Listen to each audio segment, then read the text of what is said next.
Hey guys, Hopper Hot Take tonight. We're going to talk about continuing education this evening. As many people know, most viewers are probably athletic trainers. You all know that we have 50 CEUs required every 2 years. Then state licensure requirements are different for every state. Here in the state of Texas, we require 40 every 2 years, including concussion training, and now a new addition they just added is a human trafficking course for those who got licensed or renewed their license after September 1st of 2020. BOC has recently announced that they are doing away with the evidence-based practice category of the CEUs for several years now. We were required to do 10 evidence-based practice CEUs as a part of that 50 requirement. But they're doing away with that. That particular topic was controversial anyway because there were a lot of people who said that, quite frankly, everything we do should be evidence-based. Others said that this category was just more difficult to obtain approval and all this other stuff. So it'll be interesting to see what happens there. Anyway, having another discussion. We've had an ongoing discussion on the Discord of the AT Wolfpack group about continuing education. It came up again today. And I think it's important that we think about what are we doing for continuing education and what are we getting out of it. I would say that I'm just as guilty as anybody else.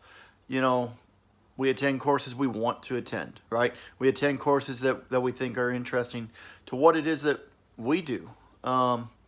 But how do we spread our wings? How do we expand our horizons? How do we get better as a clinician overall?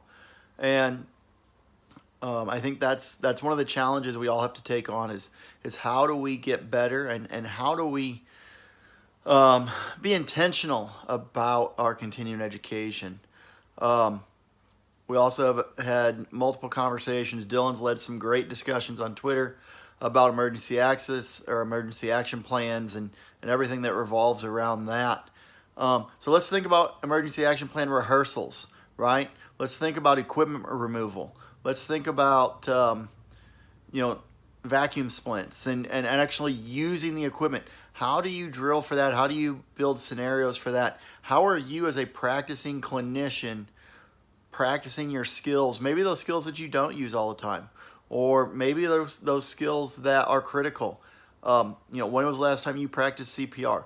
That type of thing. So let's think about continuing education, not just in order to get our CEUs that we're required to obtain for submission to the BOC, for submission to our state licensure board, whatever. But let's think about those skills that we need to continue to hone and get better at and perfect.